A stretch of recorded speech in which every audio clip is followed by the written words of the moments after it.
చొక్కా పట్టుకొని దాక్కుంది.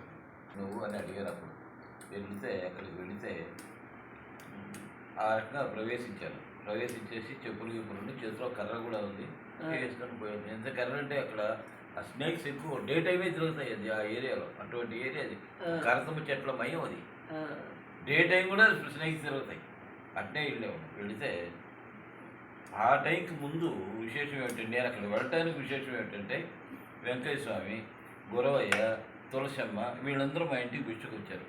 ఈ బ్యాచ్ అంతా. కొంతమంది ఏమో అప్పుడు మీ వయసు ఎంత? ఇంచుమించు 22, 23. చాలా చిన్న వయసు. వస్తే నేను మేనమా కూతుర్ని చేసుకున్నాను రవళమ్మని. వస్తే వీళ్ళందరూ వచ్చేసారు. అయ్యమ్మ ఈయన గురవయ్యమ్మ, ఈయన ఇదే చెప్పారు. అయ్యా నాకు ఎవరో తెలియదు, మేము వెంకటేశ్వరాన్ని పూజ చేసుకుంటాము. చిన్నపిల్ల లంగా వాడు వేసుకొని ఆడుకుంటుంది ఇంటి ముందు. పల్లెటూరు కదమ్మా.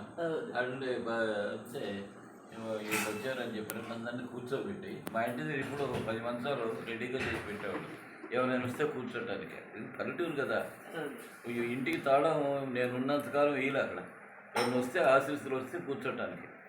తర్వాత వచ్చిన తర్వాత అయ్యా అని చెప్పనుకొని మేము వండినటువంటి అన్నం, కూరలు, ఆకుకూరలు ఎక్కువ వాడుతుంటాము. అలవాటు. నెల్లూరు నుంచి తెప్పించాము ఆకుకూర.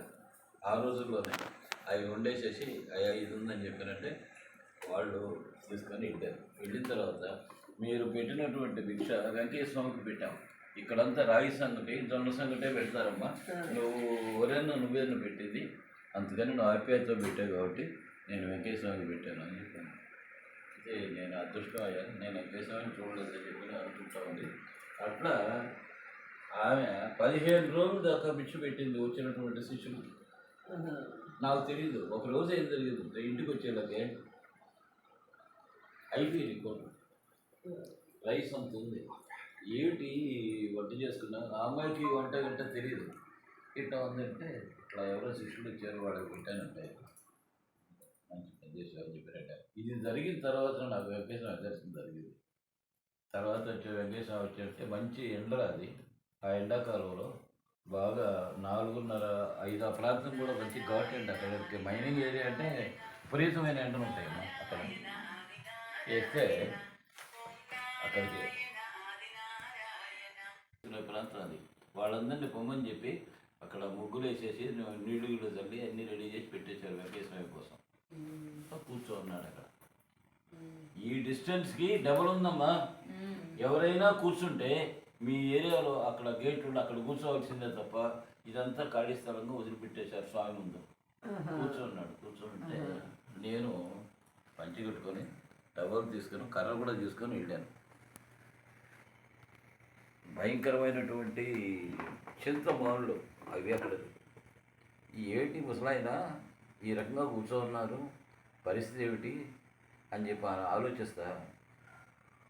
ఇంత ఏళ్ళు సెగ వస్తుందమ్మా, మంచి సెగ వస్తుంది. మనం బయట అంతా ఈ డిస్టెన్స్లో ఉంటేనే. ఇంకా అక్కడ నిలబడి నేను అట్నే వెళ్ళాను. ఇంకో పెద్ద పొరపాటు ఏంటంటే, ఆ రోజు జరిగినటువంటి విషయం అది కనీసం అది విషయం రాశారన్నా కర్మ పోతుందని చెప్పి అనుకుని ఆ రోజు బాగా కోడి మాంసం వెళ్ళాను నేను. జరిగిన సంగతి అది. ఇప్పుడు అన్నీ విసర్జించాను అనుకోండి, దట్ ఈస్ డిఫరెంట్. వెళితే పోతున్నాను అంతే కేర్లెస్గా పోతుంటే చల్లటి గాలి ప్రశాంతంగా వస్తుంది స్వామి దగ్గర నుంచి. ఇది ఏమిటిది, నేనేమో శుచి శుభ్రం లేకుండా వచ్చాను, నేను చాలా పొరపాటు చేశాను స్వామి దగ్గరికి. ఈ స్వామిలో నాకు తెలియదు, కానీ ఇంత చల్లటి గాలి వస్తుంది ఆహ్లాదంగా అని చెప్పి అనుకుని అప్పుడు చెప్పులు వదిలేశాను. ఈ గాలి చెప్పులు వేసి కర్ర కూడా అవతల పడేసేది. ఆయన నన్ను క్షమించు, నేను మూర్ఖుడిని, నీ దగ్గరికి ఈ రకంగా వచ్చాను ఆయన, నువ్వేమో మహానుభావుడు మొదలు నాకు కూర్చొని ఆయన చెప్పి నన్ను క్షమించిన ఆయన అని కళ్ళుళ్ళు దాచాను. అది ఫస్ట్. ఎప్పుడైతే మనం దేవుడికి సరెండర్ అవుతామో అప్పుడు ఆయన వేడుకుంటాడు. ఇది సూక్ష్మం అన్నమాట. అంటే అప్పుడు దాకా ఏకునాదం ఉంటారు ఆయన తంబూరిని, అది వాయించుకుంటూ ఆనందంలో ఉన్నాడు స్వామి. శిష్యుల ఎవరి పాటికి వాళ్ళు అక్కడ ఉన్నారు. అగ్నిగుండం వెలుగుతూ ఉంది. ఆ టైంలో ఆయన అట్లా తిప్పి చూసేలాగే ఈయన చూసి నవ్వాడు. నవ్వేసేసి నాయన ఇట్రా అని చెప్పింది. రంగా నాయన ఇట్రా అని పిలిచాడు. చూస్తే వెళ్ళాను. వెళితే కూర్చోమన్నాడు. కూర్చోమన్న తర్వాత ఆ రాసేవాడిని ఇట్ట అనౌన్స్ సైకిల్ చేసి ఆ రాసేయని రమ్మన్నాడు. వచ్చేసి కూర్చున్నాడు. Venkayya Swamy he cannot write, he cannot read, కానీ ఈ ఆ భాష అనేది ఆ రకంగా ఫేస్ రీడింగ్ ఉందన్నమాట. అంటే ఇక్కడ నుదుట రాసినటువంటి బ్రహ్మరాతను కూడా చెరిపి మాట్లాడగలిగినటువంటి శక్తి వెంకయ్య స్వామి దగ్గర ఉంది. సృష్టికి ప్రతి సృష్టి అన్నమాట ఇది. అంటే ఇట్లా చూస్తున్నాను, కూర్చున్నాను. ఈతాకుల శాపం అది పాతది. తర్వాత ఈ చిన్న చిన్న ఈ మామూలుగా ఈ ప్లాస్టిక్ కాదు, ఇది సత్తు గ్లాసులు పెట్టున్నాయి. కూర్చున్నాడు. కూర్చొని తర్వాత నేను అమ్మ కూర్చున్నాను. ఇది మామూలుగా అందరూ నేను అంత ఆధ్యాత్మికంగా ఎదుగుదల ఉన్నటువంటి పరిస్థితి కాదు అది. చెప్పిన కూర్చోగానే ఇటన్నా డ్రైవ్ అని చెప్పి 3 గంటల సేపు మా ఇద్దరికి డిస్కషన్ అన్నా. ఈయన అందరి మాదిరి పుట్టలేదయ్యా, ఈయన సముద్రాల దేవుళ్ళలో పుట్టిండయ్యా ఆయన రాశారంట. తర్వాత వచ్చేసి ఈయన పుట్టిన చోటు కూడా బాగా అయిందయ్యా. తర్వాత వచ్చేసింది ఏమిటా, నేను ఎట్ట పుట్టానో నాకు తెలీదు. మామూలుగా అంతా ఈయన మీ నాయన పేరు వెంకట సుబ్బారెడ్డి, వాళ్ళ నాయన పేరు రాజశేషారెడ్డి, అది నారాయణ రెడ్డి అన్న వరుసగా చెప్తూ 6 తరాల దాకా పేరు చెప్పాడు. మాకు తెలీదు. తర్వాత మీ 6వ తాత ఆయన పేరు రంగయ్య సాధువు ఆయన రంగయ్య స్వామి. ఆ పేరు బిడ్డల్ని నిలుపుకోవటానికి మీ నాయన పేరు పెట్టాడయ్యా నీకు అని. నాకేం అర్థం కాదు, చిన్న వయసు. ఈయనేమో లాగేస్తున్నాడు అని చెప్పిన కొన్ని చూసేస్తే, నువ్వు ఇక్కడ పెద్ద ఎవరుగా పనిచేస్తున్నా, నువ్వు పెద్ద ఎవరంటే హెడ్ మాస్టర్ అని చెప్పినట్టే అవునవును. తర్వాత వచ్చేసిన తర్వాత తంబూరు వాయించేసి వినన్నాడు. విన్నంతా తంబూరు వాయించేసి ఆ ఏకునాదం ఉండడం ఆయనది పాత మోటుగా ఉంటుంది, కానీ అద్భుతమైన శక్తి దాంట్లో ఉంది. అది మాకానంగట్రావు గారి ఇంట్లో నేను దాన్ని చూసి నన్ను వాయింపు చేశాడు. అది వాయించాడు, నేను వాయించాను. అంటే కూర్చోబెట్టాడు. తర్వాత తమ్మునాథం వినిపించాడు. తర్వాత వచ్చేసి అగ్నుడి దగ్గర కూర్చొని నాకు జరిగినటువంటి అద్భుతాలు ఏమిటంటే, ఆ రోజు ఆయన ఈ నువ్వు ఇక్కడ ఉండటానికి వీల్లేదు, నువ్వు వెళ్ళాలి, రైల్వేలో పనిచేసేటటువంటి వాళ్ళ తల్లిదండ్రులు వాళ్ళ పిల్లలకి చదువు చెప్పాను, రైల్వే స్కూల్కి వెళ్ళాలి అని చెప్పాను. అది ఇక్కడ పెద్ద ఎవరు, నువ్వు భయపడబాకు, చేసే చిన్న ఉద్యోగం అయినా నేను నిర్ణయం చేస్తున్నానని చెప్పాను. నేను బిఏబిడి హెడ్ మాస్టర్గా చేస్తూ అటువంటి పోస్టులో ఉండి అసిస్టెంట్ టీచర్గా 2nd గ్రేడ్గా పిల్లలకి 1 నుంచి 5వ క్లాస్ దాకా అక్షరాలు నేర్పించాను. రాజమండ్రి నుంచి వచ్చి అక్షరాలు నేర్పించానమ్మా నేను. ఏది సెంట్రల్ స్కూల్లో నుంచి రైల్వేకి వచ్చాను నేను. అది స్వామి మాట. అది వచ్చేసిన తర్వాత అది అది తర్వాత ఇవన్నీ కూడా జరగడం వరుసగా మొదలుపెట్టినాయి. ఇంకా అంతా నాకు ఆయనలో స్వరూపంలో నచ్చింది ఏంటంటే, అయ్యా చూడు అమ్మ జాగ్రత్త, అయ్యా చూడు అన్నాడు. ఏం చూస్తావు, ఏం మాట్లాడేది, ఆయన దగ్గర అసలు డల్ అయిపోయాను నేను. ఏమిటి ఇంత ఎక్సైజ్ బాడీ, ఇంత రోబస్ట్గా ఉండేవాడిని, డల్ అయిపోయాను అని చెప్పాను. నేనే బాధపడుతున్నాను. అసలు ఏం మాట్లాడేట గమ్ముగా విన్నాను, ఎంత కూర్చొని వినటం అంతే. ఆయన చెప్పింది వింటాం. నేను చాలా ష్రూడ్గా చెప్పిన ప్రతి మాట కూడా వింటున్నాను, ఆలకిస్తూనే ఉన్నాను. ఆ టైంలో ఆయన చెప్పాడు, ఆయన కళ్ళు తెరువు అన్నాడు. కళ్ళు తెరిచే ఉన్నాయి కదా, ఏంది కళ్ళు తెరువు అంటున్నాడని చెప్పి అనుకొని, చూడండి ఆయన జాగ్రత్తగా చూస్తే ఇట్లా తదేక దృష్టితోటి, అప్పుడు అద్దాలు లేవలేదు నాకు, ఇట్లా చూస్తే ఈ ఆయనలో ఉన్న గొప్పతనం ఏంటంటే, ఈ టక్కన 3వ కన్ను ఓపెన్ చేశాడు. ఈ నుదుట 3వ కన్ను ఉంది వెంకయ్య స్వామికి. అందుకని నేను ఫోటోలు ఇస్తే, అయ్యా వెంకయ్య స్వామికి 3వ కన్ను ఉంది ఆయన, పుట్టు పెట్టుకోకండి అని చెప్పంటారు. ఆయన 3వ కన్ను కనిపించింది. ఇట్లా 3 కన్ను కానీ నేనేమో వీరశైవుణ్ణి కాబట్టి 3 మేము శివుణ్ణి పూజ చేస్తాం కాబట్టి ఇది పెట్టాడా, ఏది నాకు అర్థం కాదు. ఎమ్మండి చూస్తూ ఉన్నాను, రెప్పాడకుండా చూడమన్నాడు. ఎంతసేపు చూస్తావు రెప్పాడకుండా చిన్న వయసులో, ఇది అర్థం కానటువంటి పరిస్థితి. ఇట్లా చూసిన తర్వాత ఒక విచిత్రం జరిగిందమ్మా. ఏమిటంటే, గ్రీన్ టార్చ్ లైట్ గ్రీన్ కలర్లో ఈ ఫోర్స్ బల్బ్ అని కూడా ఆ లైటింగ్ వేస్తే ఎట్లా వస్తుందో కాంతి నా మీద పడింది. ఇది గ్రీన్ లైట్. టార్చ్ వేస్తే లైట్ ఎట్ట పడుతుందో అట్లా చీకట్లో టార్చ్ చేస్తే లైట్ పడిన విధంగా పడింది. చేసేస్తే ఏమిటి అద్భుతంగా ఉంది. నాకేం అర్థం కాదు, అయోమయ స్థితిలో పడిపోయాను. తర్వాత ఎంతసేపు ఓపిక పడతావు రెప్పాడకుండా చూసేసి ఆ కళ్ళు ఇటు రెండు చేపతో తాకేసేసి కాపేశాడు. విచిత్రం ఏంటంటే ఈ సీన్ నేను చూసిన తర్వాత నేను ఎక్కడ ఏ ఊర్లో ఉన్నా ఎక్కడున్నా నా పరిస్థితుల్లో ఎక్కడున్నా కూడా నాకు ధ్యానావస్థ మొదలైంది తలుపులో నుంచి మొదలైంది సుమిత్ ధ్యాన స్వామిని పట్టుకోవటం అనేది. అంతకుముందు నేను ఉద్యోగం మనుషులతో యుద్ధం చేయటం ఇక 10 మందిని మేలు చేయటం దీంతో సరిపోయింది, కానీ స్వామిని గురించి ఆలోచించే టైం లేదు కదా. అప్పుడు ఆ టైంలో వచ్చేసిన తర్వాత అయితే ఒక్కటి చిన్న విషయం ఏంటంటే ఏడుకొండవాడ ఎక్కడున్నావు నాయన అని చెప్పి కష్టం వచ్చినప్పుడు వెంకటేశ్వర స్వామి మొరపెట్టుకునేవాడిని. తర్వాత నాకు ఉద్యోగం ఇచ్చింది కూడా మొట్టమొదటి ఏడుకొండవాడి కృపతో నాకు ఉద్యోగం వచ్చింది. హాయిగా తిరిగి నిద్రపోయి కమ్జీ మంచం మీద పండుకొని ఉంటే వెంకటేశ్వర స్వామి దగ్గరికి వచ్చిన ఆయన చీకట్లో ఇంకా నిద్రపోతున్నావు లేనాయన అని చెయ్యి ఇచ్చి లేపాడు. తర్వాత నాకు అపాయింట్మెంట్ వచ్చింది ఆ ఊర్లో. ఏమిట్రా అనుకుని అక్కడ పోతే ఆదివారం నాడు అపాయింట్మెంట్ అంతా సర్వ్ చేశారు. SR Sankaran IAS. ఏమిటి ఇదంతా అంటే అంటే స్వామి యొక్క అనుగ్రహంలో జరిగినటువంటి పనులు ఎట్టుంటాయి అట్టుంటాయి. తర్వాత ఈ లైన్లో పట్టడం, తర్వాత వచ్చేసిన తర్వాత ఆయన ఈ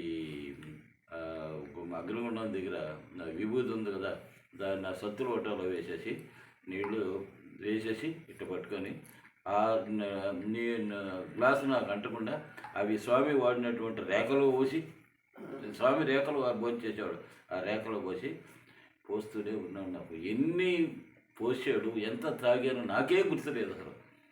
చెమ్మురే పోసేసాడు. అయిన తర్వాత కడుజరుడు ఆయన అన్నాడు, సరిపోయింది నీకు అన్నాడు. ఆయన తర్వాత అది స్వామి యొక్క అపారమైనటువంటి కృప, అది మామూలుది కదా, అది ఇచ్చాడు. తర్వాత వచ్చేసి పోయేసేసి ఎట్లా ఇంకా ఆయన దీని నుంచి మనకి రిటర్న్ అయిపోయి బయలుదేరుతుంటే ఒక దేవుడు సమక్షంలో నుంచి మనం బయటకు వస్తే ఎంత ఆవేదన జరుగుతుందో అంత ఆవేదన జరిగిందమ్మా. అంత ఫీల్ అయ్యాను నేను. 3 గంటల సేపు ఇదే మా ఇద్దరికి యాక్టివిటీస్. తర్వాత వచ్చేసి పైన చేయి పెట్టేసేసి నాయన చూడు అన్నాడు. ఏం చూస్తాం, అప్పటికే నా పని అవుట్. ఆ శిరస్సు పోటు ఇంక రాదురా అని చెప్పాను నిరుద్దాడు. ఆ శిరస్సు పోటు నన్ను బాధిస్తూ ఉన్నటువంటి విషయం నాకు తప్ప ఎవరికి తెలియదు. అది మా ఫాదర్కి చెప్పలా, వైఫ్కి చెప్పలా, ఎవరు చెప్పలా. మైగ్రేన్ అటాక్ ఉంది నాకు. అంటే మెడ్రాస్ డాక్టర్ దగ్గరికి వచ్చి ట్యాబ్లెట్స్ ఇచ్చాడు. ఒక్కొక్క ట్యాబ్లెట్ వచ్చి ఆ రోజుల్లోనే ₹2 అది ఇచ్చేసి కృష్ణారెడ్డి అని ఇచ్చాడు. తర్వాత వచ్చేసి ఏంటో అని చెప్పి అనుకుని, నాయన అవి వాడద్దు నాయన, అవి టైం అయిపోయింది, అవి వద్దు ఇంకా. అయిపోయిన తర్వాత ఆ శిరస్సు పోటీ ఇంకా రాలా. అప్పటి నుంచి అయిపోయింది. ఆ మాత్రలు కూడా అవతల మారేసేసాను, అయిపోయింది. అది వచ్చేసి మానవుడి యొక్క వ్యాధిని నివృత్తి చేశాడు అట్లా. ఇది అయిపోయిందా, ఈ స్టేజ్ అయిపోయిన తర్వాత తంబుర వాయిస్తూ కూర్చున్నాడు కదా ఎదురుగా. నన్ను పొమ్మని చెప్పలే ఆయన. తర్వాత ఒక 2.5 గంట అయిన తర్వాతనే ఇవన్నీ వచ్చినాయి. వాయిస్తూ ఉంటే ఆయన కళ్ళు మూసుకుంటే ఆ తంబుర బయట వాయిస్తూ ఉంటే అసలు ప్రపంచంలో పరమానందం అంటే ఏమిటో తెలియదమ్మా. అంత ఆనందంలో మునిగిపోయాం మేము ఇద్దరం. తర్వాత వచ్చిన తర్వాత ఇది జరిగిన తర్వాత ఈ శుద్ధి చేసిన తర్వాత మైగ్రేన్ అటాక్ అంతా తీసేసిన తర్వాత ఇట్లా అన్నాడు, బయలుదేరని. దండం పెట్టేసేసి బయలుదేరుతున్నాను. నేను స్వామిని చూసినప్పుడు దండం కూడా పెట్టలా. బయలుదేరి రిటర్న్లో దండం పెట్టేస్తే ఆయన ఈ ఒక్క ముక్క కూడా చెప్పేది అడిగన్నాడు. అంటే ఈ మాట కూడా చెప్పేదని. ఏ ముక్క చెప్పేది ఏమిటి, అప్పటికే బ్రెయిన్ నిండిపోయింది నాకు. అంటే నువ్వు అంతిమ గడియవు శ్రీ రంగనాథ స్వామి సన్నిధిలో గడుపుతాడు ఆయన నువ్వు అన్నాడు. నాకేం అర్థం కాదు అసలు. ఇప్పుడు ఆ రంగనాథ స్వామి అంటే ఈజీ టు నెల్లూరా లేకపోతే శ్రీరంగం అనేది నాకు అర్థం కాలేదు. ఇంతవరకు కూడా అదే ఆలోచన. మా బ్రదర్తో కూడా మాట్లాడారు, ఇట్లా అన్నాడు రా స్వామి అంటే, నీకు ఆ స్వామికి ఉన్న సంబంధం నాకు తెలియదు అని చెప్పి. అయితే నాకు విజయవాడలో శ్రీనగర్లో ఓన్ హౌస్ ఉండేది. విజయవాడ అంతా కూడా జాండీస్ వచ్చింది, నాకు వచ్చింది. 6 నెలలు ఒక ఫ్రెండ్ కోసం నేను సెలవు పెడితే ఫ్రెండ్కి ప్రమోషన్ వస్తుందంటే సెలవు పెట్టాను. ఆ టైంలో బ్లడ్ అంతా అయిపోయి ఒక షర్ట్ వేసుకుంటే ఒక అరగంట లోపల ఎల్లో కలర్ వచ్చింది. అంత సివియర్గా వచ్చింది జాండీస్. ఆ టైంలో నేను ఎగిరిపోతానని మా మదర్ కూడా చాలా బాధపడింది. అప్పుడు జరిగిన ఇన్సిడెంట్ ఏమిటంటే, పండుకొని ఉంటే ఆ రోడ్డు మీదే పడిపోయాను. ఈ బాడీని తీసుకొని వచ్చి ఇంట్లో పెట్టారు. ఒకే సింగిల్ రూమ్ అది, వరండా. ఎందుకంటే పైన వెంకటేశ్వర స్వామి ఫోటో ఉంది. దాని మీద నాయన నాకు అయిపోయింది ఇంకా ఇది, నీ ఆ లాస్ట్ స్టేజెస్లో నిన్ను అనుకోవాలి, ఇంకా నేను ఏడుకుంటూ కూడా ఎక్కడున్నావు నాయన అని చెప్పి నన్ను రక్షించమని నేను అడగల, నీ దర్శనం చాలు నాకు అని చెప్పి అనుకొని చూస్తున్నాను. ఎవరో చెయ్యి ఇట్లా లాగి నా చెయ్యి ఇట్లా ఇసురు కొట్టేనట్టుంది అది. దానికి ముందు ఏం జరిగిందంటే, అక్కడ కావేరీ నదిలో నేను పడిపోయినట్టు ఆ చెయ్యి అందిస్తున్నట్టుగా ఇక్కడ బంగారు హస్తమును కంకణాలతో ఉంది, బంగారు హస్తం. అవి పట్టుకొని ఈడ్చి ఇట్లా లాగితే ఆ ప్రవాహంలో నుంచి గట్టి మీద పడిపోయాను నేను. అప్పుడు మెలకు వచ్చింది.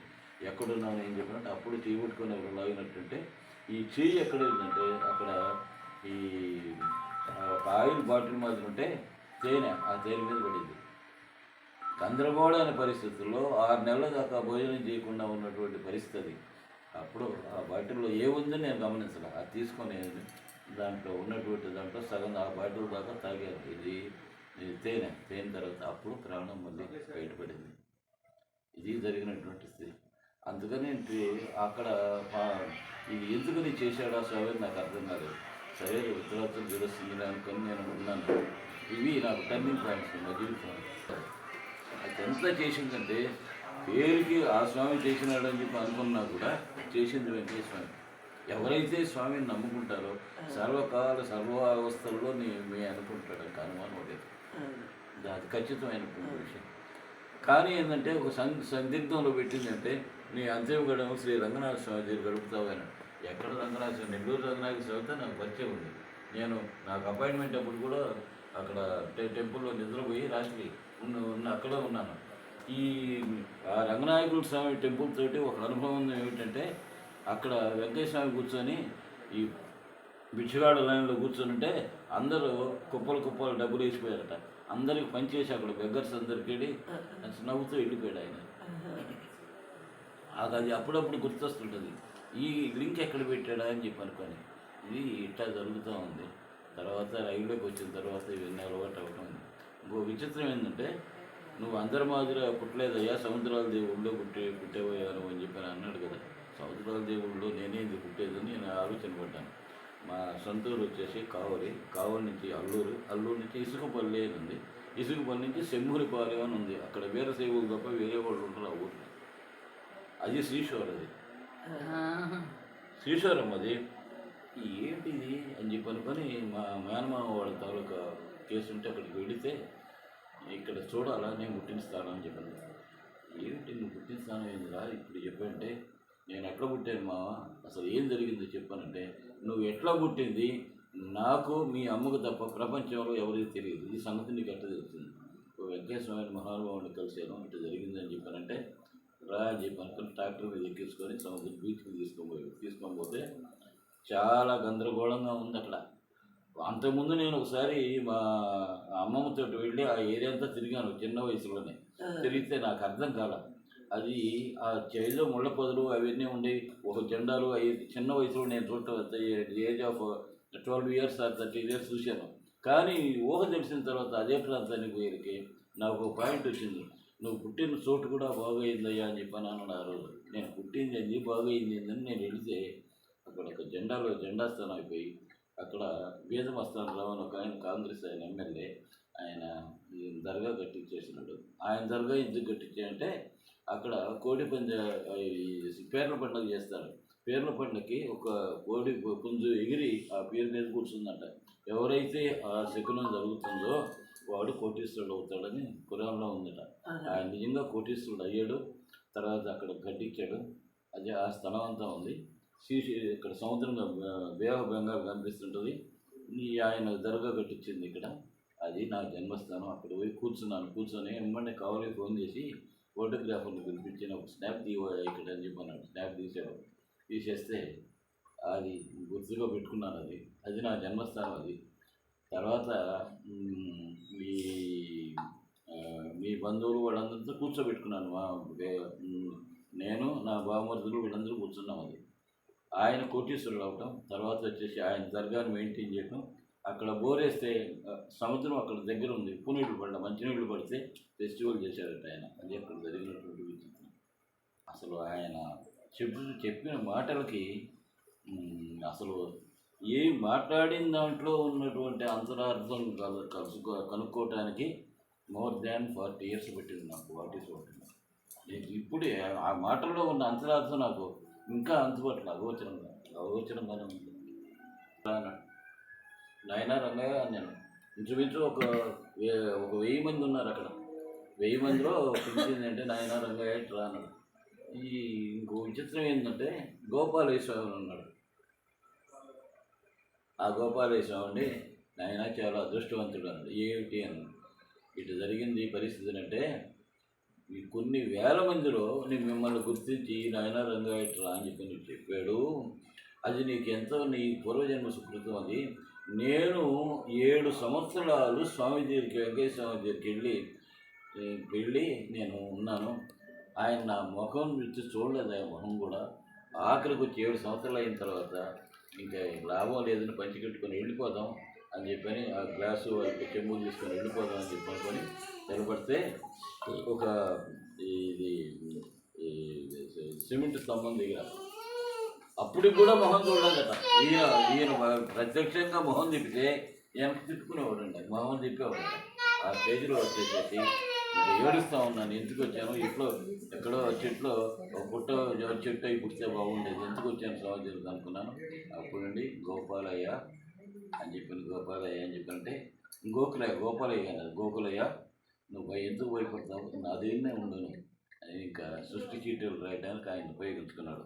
ఈ రాసిన అనుభవాల్లో కూడా రాశాను. అది గోపాలయ్య అంటే గోకులయ్య అని పిలిచాడు. ఈయన సిద్ధరయ్య కొండ మీదకి మోసేయడం ఆయన గొప్పతనం ఏంటంటే స్వామిని ఎక్కించుకొని దంకబిల్లు మాదిరి వెనక్కి పట్టుకుంటే స్వామిని నిట్ట నిలువుగా ఉన్నటువంటి సిద్ధరయ్య కొండ మీదకి తీసుకోబోయాడు. ఆయన తీసుకోకపోతే ఆ రకంగా మోసిన దానికి కూడా నేను పుణ్యం లెక్కలు కట్టి అక్కడ ఒక మూరకు 3000 లెక్కలు వచ్చేసి ఇచ్చాడు. ఆయనకి ఇచ్చేస్తే అంటే సృష్టి లెక్కలు అన్నమాట. ఇది ఎవరికి అర్థం కాల. ఈ గోకులయ్య నువ్వు రాసుకోవయ్యా అని చెప్పని మూరకు 3000 రాసుకోవయ్యా అని చెప్పని ఆయన ఇది నాకు ఎవరు చెప్పరా. దీంట్లో రాసేటప్పుడు గోపాలయ్య స్వామి గురించి ఎంతో సేవ చేసినాడు. ఈయనకి ఏమి ఇచ్చాడా స్వామి అని చెప్పిన ఒక వేదన పడిపోయి వారం రోజులు ఆలోచిస్తూ ఉంటే ఒకరోజు అర్ధరాత్రి పూట అయ్యా అని చెప్పి మూరకు 3000 రాసుకోవయ్యా అని చెప్పనుకొని స్వామి ప్రత్యక్షంగా మాట్లాడటం జరిగింది. చెప్పండి అది కంప్లీట్ చేసేసాను. చేసిన తర్వాత స్వామికి ఇచ్చేస్తే ఈ సంగతి నీకు ఎట్లా తెలుసు అని అడిగాడు. ఏ సంగతి స్వామి అంటే నాకు మూరకు 3000 అని రాసిందంటే నాకు ఇంకేం తెలియదు స్వామి ధ్యానం చేస్తే ధ్యానంలో వచ్చినటువంటి విషయాన్ని మీ మీద ఉన్నటువంటి కృతజ్ఞతతో నేను రాశాను, అంతకంటే నాకేం శక్తి లేదయ్యా అని చెప్పానంటే ఇది జరిగిన సంగతి నాకు స్వామి తప్ప ఎవరికి తెలియదు. ఈ సంగతి నీకు ఎట్లా తెలిసింది ధ్యానావస్థలో నాకు స్వామి కనిపించి చెప్పినటువంటి విషయం ఏంటంటే అప్పుడు మూరకు 3000 రాసుకోవయ్యా గోకులయ్యా అని చెప్పాను అన్నాడంట. ఇది నిజమా కాదని నేను గోపాల స్వామి ఆశ్రయంకి పోతే అన్న వడ్డిచ్చేసి భోంచేయి రంగంగా అన్నాడు. ఇప్పుడు నాకు అనుమానం గుర్తొచ్చింది. స్వామి ఇట్లా స్వామి మీతో మాట్లాడేట్లా స్వామి ఇది నిజమా కాదా, నేను నాకు ఊహ నాన్న పొరపాటు పడ్డానా, నాకు చెప్పు స్వామి అని చెప్పానంటే 100కి 100 నిజమయ్యాది. అది నువ్వు అదృష్టవంతుడివి. కొన్ని వేల మందిలో పిలిచేసి నిన్ను సెలెక్ట్ చేసుకొని 3 గంటల సేపు అంత టైం ఎవరికి కూడా శిష్యులకు కూడా స్పేర్ చేయలేదు ఆయన. ఇట్లా చెప్పాడు పరిస్థితి అంటే అప్పుడు రాసేది నిజమైనటువంటి యథార్థం రాసేవు నువ్వు. అది ఇంకా ఎప్పుడు స్వామి నువ్వు పిలవబోతున్నాడు. ఈ యథార్థం కోసమే నేను స్వామితో మాట్లాడాల్సిన అవసరం ఏర్పడింది కాబట్టి ఆయన పిలిచాను. నేను పిలవనయ్యా ఇంకా అని చెప్పని ఆ రోజు జరిగింది. ఇక్కడ చాలా అద్భుతాలు జరిగింది. ఒకటి కాదు లేండి, చాలా ఇన్సిడెంట్ కూడా చాలా ఎక్కడ రాసుకుంటూ వచ్చేసాను. ఏ డేట్ వైజ్గా రాసేసి నా డైరీ అంతా తీసుకొని దాన్ని ఒక 6 నెలలు పట్టింది ఆ పుస్తకం రాయటానికి. అది ఉన్నది. ఇక స్వామిని నమ్ముకుంటే ఇంకా దానికి తిరుగులేదు. కష్టం అంటే వస్తుంది. నా పెద్ద కుమారుడు ఇంట్లో నుంచి వెళ్ళాడు. ఇప్పటికి 32 సంవత్సరాలు అయింది. అందరూ కూడా చనిపోయారు అని చెప్పి అన్నాడు. కావటానికి వీలు లేదు. ఆఖరికి వచ్చేసిన తర్వాత ఇట్లా ఏంటి ఇట్లా జరిగిందని అనుకుని నేనేం ఒక 10 సంవత్సరాల పాటు నిజంగా కూడా భయంకరమైన నరకం అనుభవించాను. అసలు పరిస్థితి ఏంటంటే నిజం చెప్పాలంటే ఒక దుర్మార్గుడు మాదిరిగా నేను కూడా మందు తాగి గందరగోళం అయిపోయాను. ఏది ఒకటే కొడుకు, దిక్కు లేదు, ఇవ్వడం లేదు, ఇంట్లో లేదు, సొంత ఇల్లు ఉంది, ఇల్లు లేదు. ఆఖరికి పరిస్థితి గందరగోళం అయిపోయిన తర్వాత ఇది ఏమిటి అని చెప్పినప్పుడు స్వామి ఎందుకు నువ్వు పోతున్నావు, వాడు బతికే ఉన్నాడు అని చెప్పి నా నిర్ణయం చేశాడు. వాడికి మార్వాడి పిల్లలతో పెళ్ళి అవటం, 2 పిల్లలు ఉండటం అవన్నీ కంటి ముందు పెట్టేసి నువ్వు భయపడాల్సిన అవసరం లేదు అని చెప్పాను. అప్పటి నుంచి ఈయనతో నాకు బాగా పరిచయం అమ్మా. ఎవరు? నాంపల్లి స్వామితో నాకు పరిచయం. నాంపల్లి బాబా నాంపల్లి బాబాతో బాగా పరిచయం. నాంపల్లి బాబా బాగా తెలుసా మీకు? బాగా తెలుసు. చేస్తే నాంపల్లి బాబా పోతే జావు జావు ఏటే ఊరికి జావు ఉంటామని చెప్పని 3 సార్లు కలిశాను ఆయన. చేస్తే నీ 3 సార్లే దర్శనం ఇంక లేదన్నాడు. ఆఖరికి వచ్చేసి నా బిడ్డ కోసం అయ్యా బాధపడుతూ వచ్చాను అంటే అప్పుడు ఆయన చేసేసి ఆయన ఏం మాట్లాడదు. ఆయన చాలా వింత మంచి ఆయన గురించి రాశాను అది. ఆయన ఇంక ప్రత్యక్షమైన నిదర్శనం ఏమిటంటే నా అబ్బాయి బతుకున్నాడు అని చెప్పని. ఇంట్లో ఆడవాళ్ళు ఏముంది ఈ పరిస్థితి, పిల్లవాడి సంగతి ఏమిటి, ఏం చెప్తే ఎవరు నమ్ముతారు నన్ను? ఆఖరికి ఆ పరిస్థితుల్లో ఉంటే ఓ రోజు నాంపల్లి బాబా ఇంట్లో టక్ అని చెప్పి నడుస్తున్నారు. సిగరెట్ వాసన వస్తుంది. ఏంటి ఇంట్లో సిగరెట్ ఎవరు తాగరు అనుకోండి. ఇంట్లో ఎవరు తాగుతున్నారు సిగరెట్ అని వైఫ్. ఎవరు తాగరు సిగరెట్? అర్ధరాత్రి సిగరెట్ అంటావు, ఎవరు తాగుతున్నాడు? నాకు శబ్దం వస్తుంది, నువ్వు ఎక్కడో మంచం దిగినాడు అనుకున్నాను. ఆ రాత్రి అంతా మంచం చుట్టూ తిరుగుతూనే ఉన్నాడు నాంపల్లి బాబా. తిరిగేస్తే ఏంటి నాంపల్లి బాబా కనిపిస్తున్నాడు, సిగరెట్ వాసన వస్తుంది అనుకుని నేను ఎట్లయినా సరే దేనికి కలవాలని చెప్పండి. జోగులో పాస్ లేదు, ఫస్ట్ క్లాస్ పాస్ వాళ్ళు నేను, అది లేదు. ఆలోచిస్తూ ఉంటే ఒక లాయర్ కొడుకు వచ్చేసి పొద్దున్నే 7 గంటలకే వచ్చేసి మాస్టరు రెడీగా అండి నాంపల్లి బాబు తిరిగిపోతామని వచ్చాడు. ఆయన సొంత కారులో. ఏమిటా ఇది నాంపల్లి బాబు అయింది, నువ్వేంటంటే లేదు ఇంకా ఆఫ్ చేయటం లేదు, మీరు స్నానం చేశారు కదా టిఫిన్ బయట చేద్దాం రాండి అని చెప్పి తీసుకొని పోయి లేకపోతే అక్కడ వాళ్ళ ఇంటికి తీసుకొని పోతే వాళ్ళ బ్రదర్ వచ్చేసి ఆర్పిఎఫ్ ఇన్స్పెక్టర్, ఎల్ఐసి ఆఫీసర్ రణ్య మాస్టర్ గారు వస్తే ఆయన వంట చేసుకుంటాడు, బయట ఎక్కడ తిండు, ఆయన పద్ధతిగా ఉంటాడు, ఇంట్లో వంట చేసుకోమని ఆయన తాళాలు పక్క ఇంట్లో ఇచ్చాడు. ఏంది ఈయన తాళాలు ఇచ్చిపోవటం ఏంటి, నేను వస్తానని ఈయనకేం తెలుసు అని చెప్పాను. కానీ ఆలోచిస్తా కూర్చొని మాట్లాడుతున్నాం. ఉదయాన్నే కరెంటు పోయింది. ఇంక కరెంటు తట్టుకోలేక బయట ఏది చేరుంటే అక్కడ కూర్చొని ఏంట్రా ఇట్లా జరిగిందంతా విచిత్రం అనుకుంటా ఉన్నాను. ఎదురుగా ఉంది ఒక ఆవిడ వచ్చేసి, సార్ మీరు రైల్వే స్కూల్ మాస్టర్ కదంటే, ఏమిటమ్మా నేను ఎట్లా చూసామా నీకంటే మాది కూడా సత్యాపురంలో నేను ఉన్నానండి, మీకు బాగా తెలుసుకోమని. సరే అనుకుని అమ్మ నాంపల్లి బాబు దగ్గరికి ఎట్లా పోవాలంటే 1 కిలోమీటర్ అండి, నా బండి ఉంది, నేను డ్రైవ్ చేస్తాను, తీసుకొని పోతానంటే అప్పటికి నా స్నేహితులకు ఒక కారు వాళ్ళతో బాబా వారిని చూసినప్పుడు కూడా మీకు అదే వయసా? ఆ స్వామి వారిని చూసినప్పుడు నాంపల్లి బాబాని నేను చూసింది కాదు. నేను విజయవాడ వచ్చింది 75లో వచ్చాను. 75లో వచ్చిన తర్వాత వీడు ఇంట్లో నుంచి వెళ్ళింది 82 ఆ ప్రాంతంలో, 83లో చూశాను. అది కూడా చాలా విచిత్రమే ఆయన దర్శనం కూడా. తర్వాత ఇదంతా నాంపల్లి బాబాని దగ్గరికి పోయి దర్శనాలు ఆయన సమాధి. నాకు చాలా బాధ కలిగిందమ్మా. ఒక మహానుభావుడిని నేను అంతిమ గడియల్లో కూడా చూడలేకపోయాను. ఎంత దుర్మార్గుంటారా వెంకయ్య స్వామిని అంతిమ గడియల్లో నేను చూడలేకపోయాను, నాంపల్లి బాబాని చూడలేకపోయాను. ఏంది వీటి చేసిన పని అంటే నాకు ఎంతో సహాయం చేశాడు నాంపల్లి బాబా. నేను నా పిల్లవాడి కోసం పోతూ ఉంటే నాంపల్లి ముందు జనాభా ఉన్నారు, అక్కడ కూర్చోన్నాడు. ఆయన కూర్చొని వరుసగా కప్పుల్లో టీ పెట్టుకొని టీ తాగుతూ ఉన్నాడు. ఒక కారు లేదు, ఇద్దరు కత్తిరిస్తున్నాడు ఆయన పంపంతో. ఆయన తెలుసు ఆయన గురించి బాగా. కత్తిరించుకొని కూర్చొని మొన్న వెళ్ళిపోయిన నవంబర్ 6 ఆయన ఆరాధన ఉత్సవాలు. నాంపల్లి బాబా వారిని నవంబర్ 6. ఆయన అంటే ఇది అందరూ ఉన్నారు, గుంపులు చేరినారు. నాకు అదే ఫస్ట్ టైం నాంపల్లి బాబా నేను చూడటం.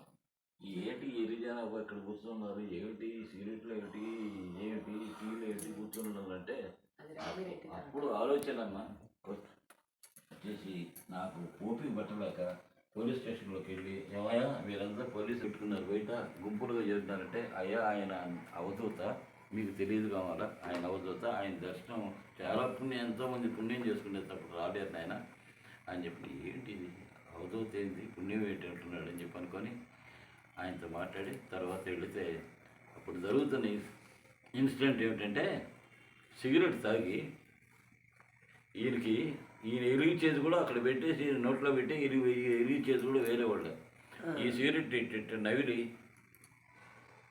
అంటాడు. ఇది ఆ తుప్పలకు విసిరేసినట్టుగా ఆ బిల్డింగ్ అంత దూరంలో గాలిలో పడిపోతుంటే పువ్వు మొదలు పడుతుందమ్మా.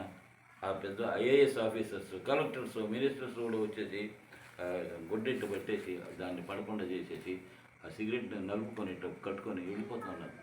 ఏంటి ఇదంతా పిచ్చిదనంగా ఉందని చెప్పి అనుకుంటే ఉంది. అప్పుడు నేను ఇన్స్పెక్టర్ దగ్గర పోయి అడిగాను ఇవన్నీ కూడా. ఈయన నాంపల్లి బాబా గారండి, ఇట్లా ఆయన 3 సార్లు దర్శనం జరిగిందమ్మా, చాలా అద్భుతమైనటువంటి. అయితే ఏమిటంటే ఆయన ఎవరూ చేయలేనటువంటి పని కూడా ఈ నాంపల్లి బాబా చేసి చూపిస్తాడు. అది ఈ రామరెడ్డి తాత కూడా రాశాడు నాంపల్లి బాబాని గురించి, ఆయన కలెక్టర్ అని చెప్పి రాశాడు.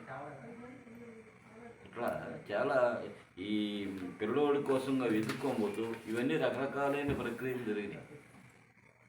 ఇప్పటికి 32 సంవత్సరాలు ఏం తల్లి బిడ్డ ఇంట్లో నుంచి వెళ్ళి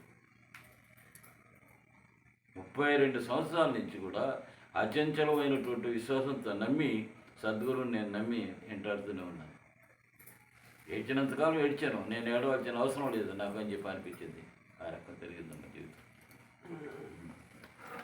ఆయన చరిత్రలో కూడా రాశారు.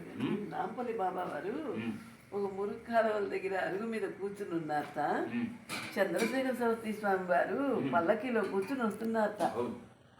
వస్తుంటే ఈ చంద్రశేఖర సరస్వతి స్వామి వారు పల్లకీలో నుంచి దిగి దత్త నువ్వు ఇక్కడికి వచ్చావా అని ఆయనకి నమస్కారం చేసి మళ్ళీ పల్లకీలో కూర్చుని వెళ్ళిపోయారట. చంద్రశేఖర అప్పట్లో అండి ఈయన వల్ల మొత్తం మాస్టర్ గారి ఎన్ని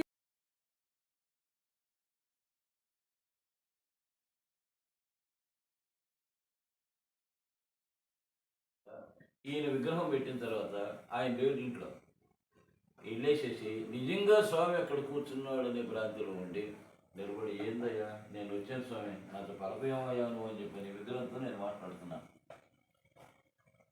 కళ్ళుడు కలుస్తా విగ్రహం ముందు నిలబడి మాట్లాడుతున్నాడు. ఆ రోజు నేను అంతిమ గడువులో లేని స్వామి, నేను నన్ను క్షమించు, నేను ఇక్కడ వచ్చానయ్యా పరిస్థితి అని అంటే అట్లా నువ్వు విగ్రహం మధ్యలో అట్టా కదలకుండా ఉంటావేమయ్యా నోరు తెరవకుండా అని చెప్పానంటే ఆయన ఆ విగ్రహం ముందు నేను పడే బాధ మాకానట్టు వెనక ఎప్పుడు వచ్చాడు ఇంటికి వచ్చేసి తట్టి ఆయన విగ్రహం ఆయన నాకు విగ్రహం అనేది కూడా మర్చిపోయాను. ఆ విగ్రహం చూసి విగ్రహం అనే సంగతి కూడా మర్చిపోయి మాట్లాడుతున్నాను స్వామితోటి. ఆయన విగ్రహం అది విగ్రహం. అయితే ఈ చిత్రం ఏంటంటే ఆయన దగ్గర అపురూపమైనటువంటి సంపద ఉంది. ఏమిటి అని చెప్పారంటే స్వామి యొక్క వస్తువులు ఒక మూట కట్టాడు. ఏది ఈ గిన్నెలు గెలుపులు ఇవి కాదండి, ఆయన శేష వస్త్రాలు మూట కట్టేసి ఓ రోజులు ఆయన రమ్మన్నాడు ఇంటికి. నన్ను ఆయన రేపు రాబు ఆ ఇంటికి అన్నాడు. సరే మా బ్రదర్కి బాగా ఫ్రెండ్ ఆయన. తర్వాత నాకు పరిచయం అయ్యాడు. వెళితే ఆయన స్వామి ఇంకొక ఆయన ఉన్నాడు, ఆయన ఇటీవల చనిపోయాడమ్మా అక్కడ ఇక్కడ హాస్పిటల్లో చనిపోయాడు. ఆయన పేరు ఏంటంటే వాసు. ఇద్దరు ఫ్రెండ్స్ వెళ్ళాను. వెళితే కుమార్ ఆయన పేరు. ఆ కుమార్ అనేది ఈయన ఫ్రెండు. ఆ కుమార్ అక్కడ ఉండి ఈయన సాయిబాబా వాళ్ళ బ్రదర్ అండి, అందువల్ల మేము మన దర్శనాలు పెట్టింటే నాకు ఆయన తెలుసయ్యా అని చెప్పేసి ఆయన నేనే రమ్మన్నానని చెప్పారంటే ఏంటో ఆశ్చర్యంగా ఉంది అనుకుని 2 మూటలు తెచ్చేసేసి ఏం చెప్పరా నాతోటి పైన నెత్తి మీద పెట్టేసాను. ఆయన ఇది స్వామి సంపద, ఇది పోయిన ఆయన ఎందుకు ఏం పెడుతున్నావు నేను క్వశ్చన్ చేయాల. కళ్ళు మూసుకున్నా కూర్చున్నాను. ఇంచుమించు ఒక 1/2 గంట సేపు ఉన్నాను. ఆ బ్యాగ్ నెత్తి మీద పెట్టిన పోతాను. ఆ అమ్మ తమాష ఏంటంటే ఈ మూట ఇట్ ఈస్ గోయింగ్ వెయిట్ పెరుగుతుంది. ఈ పెరగటంలో 10 కిలోలు 20 కిలోలు 50 కిలోలు దాకా పెరిగిన తలకాయ జిమ్మిక్కిపోతుంది. దాన్ని చేసేసి ఆయన గడ్డాను చేసామైనా ఇంతసేపు ఎట్లా మోసావయ్యా దీన్ని, మామూలు విషయం కాదు ఇది. ఇది ఒక అపురూపమైనటువంటి దైవ సంపద. ఇది సంపద అనేది నీకు ఉన్నది, ఇది నువ్వు మోసేవు నువ్వు నాయన అని చెప్పారంటే అప్పుడు పసినీళ్ళు చల్లేసి ఆ మూట తీసాడు. అప్పటికి తల దుమ్ము తగ్గిందన్న.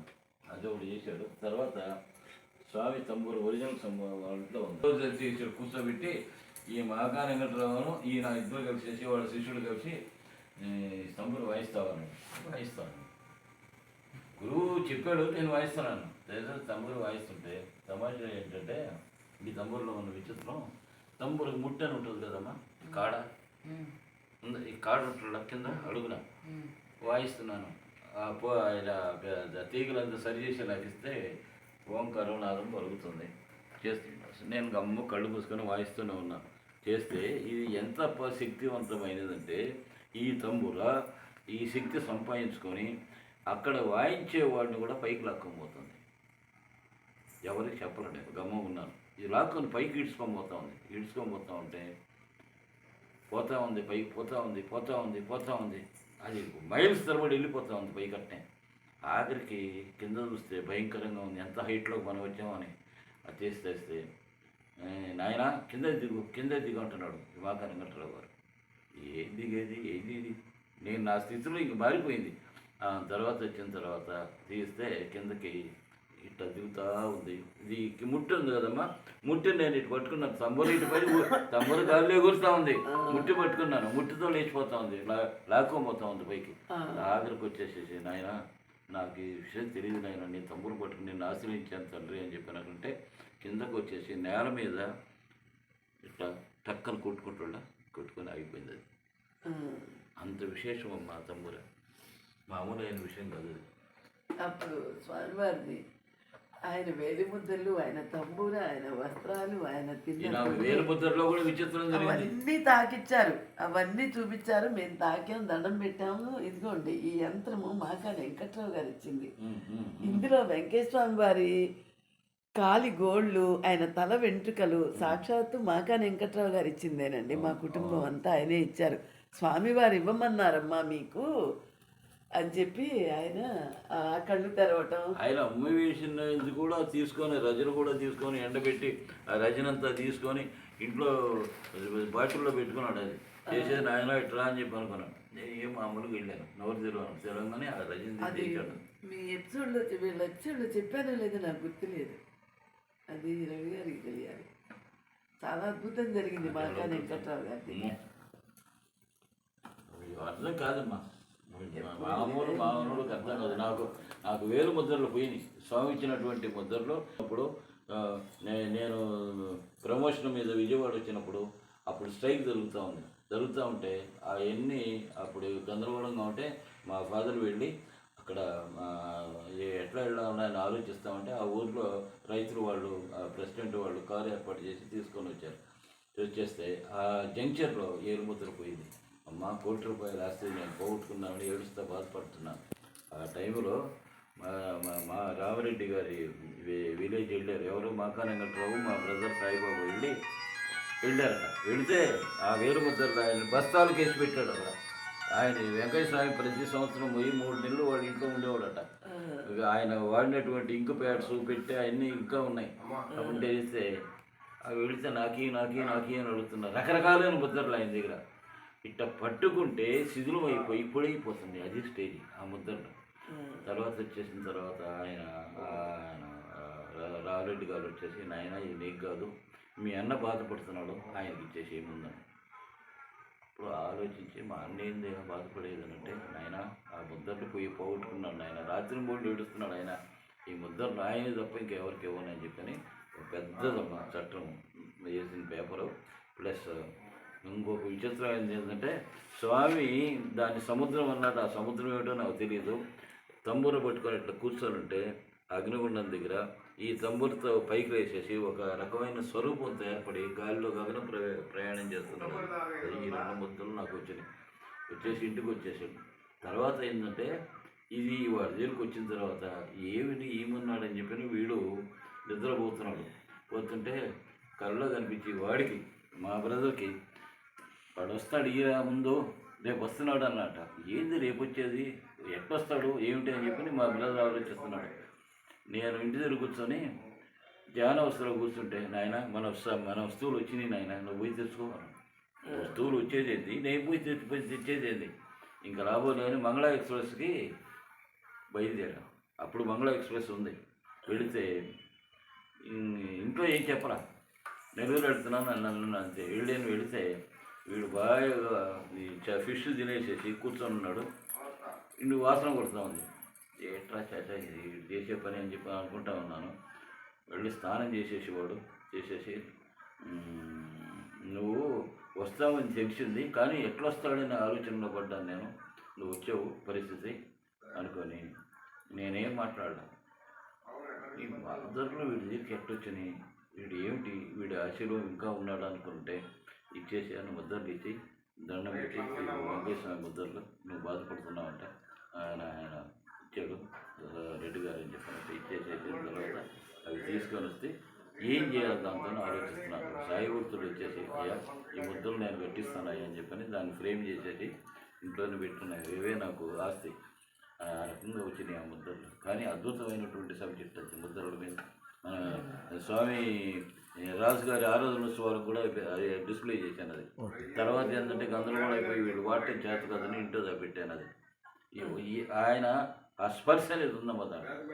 ఆ ముద్దట్లో కానీ వీటిలో కానీ ఆ స్పర్శ ఉంది. అనుమానం ఎక్కిస్తా మరి వేరే ముద్దలు వింటూ ఉన్నాయి. అయితే మీకు ఇచ్చానుగా మీకు అదే ఇది అంతే ఫోటో స్టార్ట్. మీకు ఒరిజినల్ ఆయన ఎవరు అంటే ఆయన ఎవరున్నా ఇది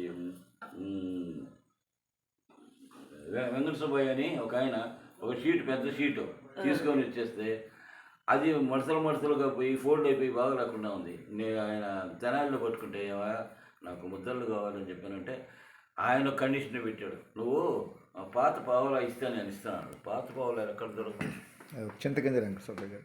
చింతగిరి వెంకటసుబ్బయ్య ఇచ్చేస్తే అది నాకు ఇస్తావా ఇవ్వవా నువ్వు చెప్పు. పాత పావులు నేను ఎక్కడ తెచ్చేదా నీకోసం అని చెప్పి తవ్వు వేసుకున్నా. నాకేం పాత పావులు అని సిగరెట్ ఒక పెట్టి కొని ఇచ్చాము ఆ రోజు. ఇచ్చేస్తే ఆ తాగుతున్నాడు. ఇచ్చేస్తే షీట్ ఉంది, ఏం చేయాలో షీట్లో అని చెప్పి అనుకొని దగ్గరలో స్కాన్ చేసేవాళ్ళు ఎవరన్నా ఉన్నారని చెప్పి వెళితే ఒక ఇచ్చేసేసి ఆయన స్కాన్ చేయించి దాంట్లో బాగా ఉన్నటువంటి ఏరియాని సెలెక్ట్ చేసేసి డేట్ కూడా వేసింది. అది ఏ రోజు చేసేసి ప్రింట్అవుట్ తీసుకొని ఒకటే వచ్చాను. దాంట్లోనే తీసిన ముద్దలు ఇవన్నీ కొన్ని వేల ముద్దలు తీశాను. వచ్చి ఆయన ఊరికి ఇంటికి వచ్చిన వాళ్ళకందరికి ఇస్తూనే ఉంటాను నేను. అది ఆ రకంగా జరిగింది.